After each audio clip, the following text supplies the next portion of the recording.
Saudara-saudaraku yang dikasihi Tuhan, senang berjumpa dengan saudara dalam sapaan Gembala GKI.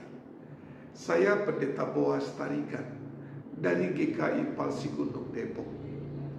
Sebelum kita bersama mendengar firman Tuhan, mari kita berdoa. Ya Kristus Tuhan kami ingin berjalan bersamamu dalam menjalani hidup ini. Dan kiranya firman-Mu menuntun dan menolong kami. Dalam nama Tuhan Yesus. Amin. Saudaraku, bacaan firman Tuhan hari ini kita dengar dari 1 Korintus 12 ayat 21 demikian. Jadi, mata tidak dapat berkata kepada tangan, aku tidak membutuhkan engkau. Demikian pula kepala tidak dapat berkata kepada kaki, aku tidak membutuhkan engkau. Saudara-saudaraku, suatu ketika seorang pemilik peternakan membawa sebuah bungkusan besar ke gudang peternakannya. Melihat pemilik peternakan membawa sebuah bungkusan besar, seekor tikus berkata dalam hatinya, wah, hari ini aku akan makan makanan yang enak. Ia berkata demikian karena ia mengira bahwa bungkusan besar itu adalah makanan. Namun ternyata setelah bungkusan itu dibuka, isinya bukan makanan, melainkan perangkap tikus. Melihat itu, tikus kemudian sangat sedih. Dan ia bercerita kepada para ayam tentang apa yang terjadi di sekitarnya. Katanya, para ayam, lingkungan kita sedang bahaya. Mendengar kata-kata itu, para ayam berkata, itu persoalan, bukan persoalan kami. Merasa tidak didengar, kemudian tikus itu bercerita kembali kepada para kambing. Hal yang sejenis dikatakan juga oleh para kambing. Itu persoalanmu, itu tantanganmu, bukan tantangan kami. Kemudian tikus merasa sangat sedih karena ia tidak didengar oleh para ayam dan para kambing. Ia kemudian berhati-hati terhadap persoalan yang sedang ia hadapi. Saudaraku, beberapa hari kemudian, pemilik peternakan melihat perangkap yang ia telah pasang. Betapa kecewanya dia. Sebab perangkap itu berisi ular, bukan tikus. Sedikit emosi ia membuka dan mengeluarkan ular, tapi kemudian ia terpatuk ular, yang kemudian membuat dia sakit. Beberapa hari dia sakit, saudara-saudara datang menjenguknya. Dan keluarga memberikan perhatian kepada saudara yang datang dengan cara memberikan makan. Untuk itu dipotonglah beberapa ekor ayam.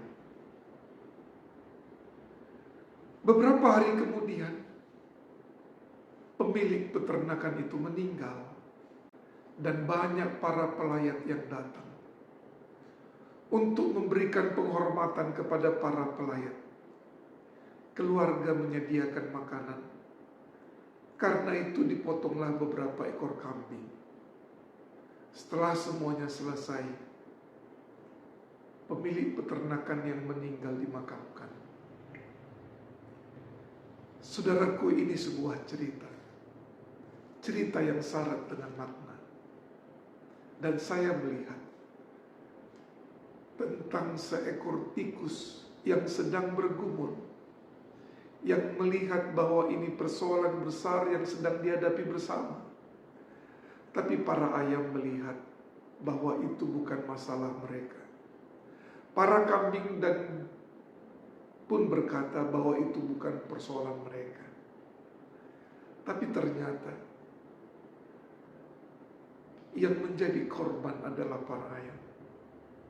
Yang menjadi korban adalah para kambing. Saudara-saudaraku yang dikasihi Tuhan, apakah mungkin pada masa kini hidup kita terkotak-kotak tanpa terkoneksi satu dengan yang lain? Atau bagaimana kita melihat kehidupan bersama ini?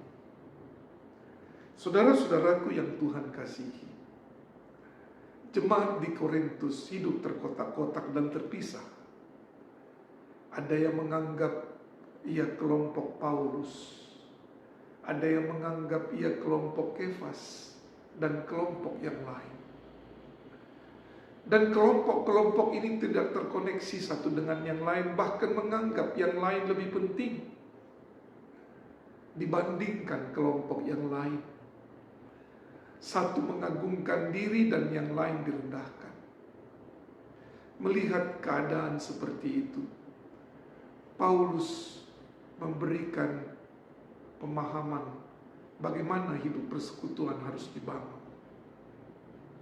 Ia menggunakan tubuh sebagai ilustrasi, di mana tangan, kaki, mata, telinga adalah satu bagian yang tak terpisahkan, yang semuanya penting, sekalipun mempunyai peran yang berbeda. Dalam hal itulah Paulus berkata, semua saling membutuhkan. Dalam sebuah pertanyaan dia berkata, mata tidak dapat berkata kepada tangan, aku tidak membutuhkan. Atau kepala tidak dapat berkata kepada kaki, aku tidak membutuhkan. Atau dalam kalimat positif, Paulus berkata bahwa semua kita adalah saling membutuhkan. Saudaraku, sikap saling membutuhkan ini akan membuat kita dapat melihat yang lain memiliki keterkaitan dengan kita. Dan itulah kehidupan. Saudara-saudaraku yang dikasihi Tuhan, pandemi COVID-19 menjadi bukti yang sangat jelas betapa pengaruh yang terjadi di sana, di jauh dari kita, mempengaruhi kehidupan kita. Perang di benua yang lain mempengaruhi kita di Indonesia. Bukankah itu berarti kita persoalan di sana mempengaruhi kita? Oleh karena itu, sikap yang terbaik adalah bukan persoalanmu, bukan persoalan dia, tapi persoalan kita. Dengan persoalan kita, maka kita akan berupaya untuk bekerja bersama, berkolaborasi. Di tengah-tengah keluarga, orang tua dan anak saling membutuhkan. Suami dan istri saling membutuhkan untuk membangun keluarga yang sejahtera. Di tempat kerja, satu dengan yang lain dalam sebuah tim saling membutuhkan. Di tengah-tengah persekutuan di gereja, komisi, majelis jemaat, dan seluruh jemaat saling membutuhkan satu yang lain. Dengan begitu, melihat persoalan dalam kebersamaan, kita tidak lagi memiliki ego sektoral. Saudara-saudaraku yang dikasihi Tuhan, dalam kehidupan bersama, kita tidak lagi dapat berkata, itu masalahmu dan bukan masalahku. Yang ada adalah masalah kita. Kita bekerja sama mengatasinya. Dan Tuhan menolong kita dan memberkati saudara. Amin.